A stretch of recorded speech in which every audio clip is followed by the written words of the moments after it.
I'm still trying to figure out the end of what I was starting to say. Bonjour. Bonjour, Isabelle, William. vous saviez que pour faire de la laine polaire, on avait besoin de bouteilles de plastique. Vous vous souvenez de ça? Ça date d'il y a déjà pas mal d'années. Il y a pas mal de vêtements qui ont été faits d'ailleurs de cette matière-là. Ce qu'on sait moins, c'est qu'avec les mêmes bouteilles d'eau minérale, vous pouvez faire des couettes, on peut faire des couvertures pour ce qu'on veut finalement. Peignoir de bain. Pourquoi pas, mais bien sûr. Et alors, la couette, ça, c'est quand même étonnant. En gros, vous prenez 60 bouteilles d'eau et vous faites une petite couette 220, 240 de personnes. Et ça a vraiment la même consistance que ce que l'on connaît d'habitude. Donc, on a trouvé ça intéressant.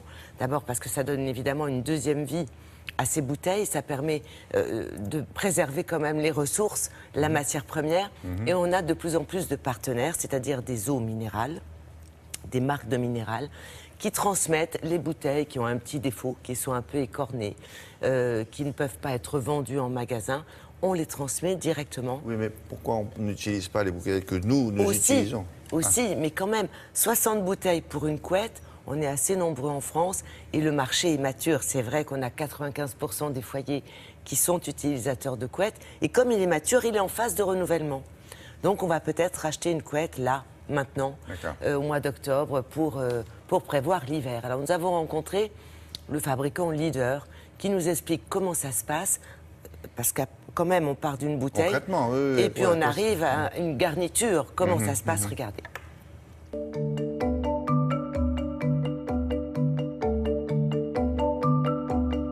Aujourd'hui, le marché de la couette est mature.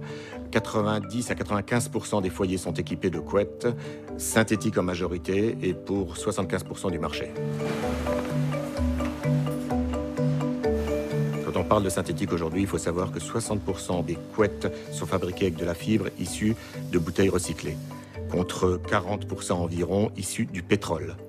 À l'origine, 100% de la fibre était faite à base de pétrole. Pour un oreiller 65-65, il faut 17 bouteilles. Et pour une grande couette de 20 de 40, pour un litre 140, il faut environ 60 bouteilles. Les bouteilles sont récupérées, refondues, retransformées en polymère. On reçoit des balles de fibres pleines de nœuds, de 2 à 300 kg. On la met dans la chargeuse. La chargeuse va alimenter la carde. Et la carde va peigner, va arracher, va transformer cette fibre pour en faire des voiles et des fibres longues qui vont rentrer dans nos couettes et dans nos oreillers.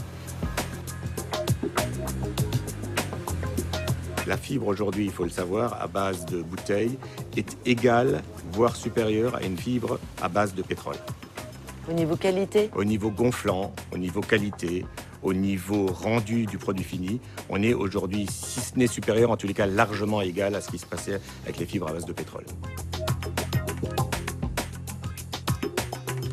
Au départ, c'était plus cher parce qu'il y avait peu de bouteilles, il y avait quand même de la recherche et le développement.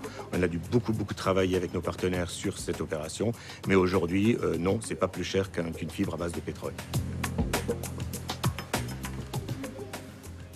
C'est aussi chaud, pareil? Ah, c'est pareil.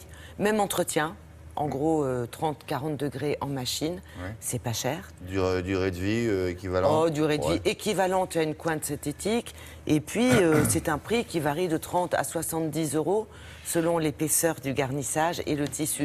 Donc, c'est quand même très accessible. À propos de votre secteur, la consommation, c'est la journée mondiale de lutte contre le gaspillage alimentaire.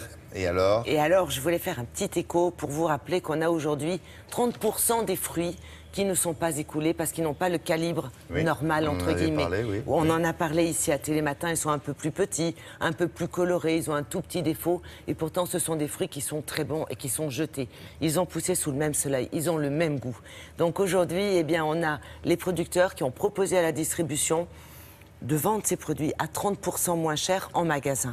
Il y a une centaine de magasins qui jouent le jeu, mais il faut bien savoir que si tous les points de vente français jouaient le jeu, ne serait-ce qu'un seul jour dans l'année, on pourrait sauver 36 000 tonnes de fruits.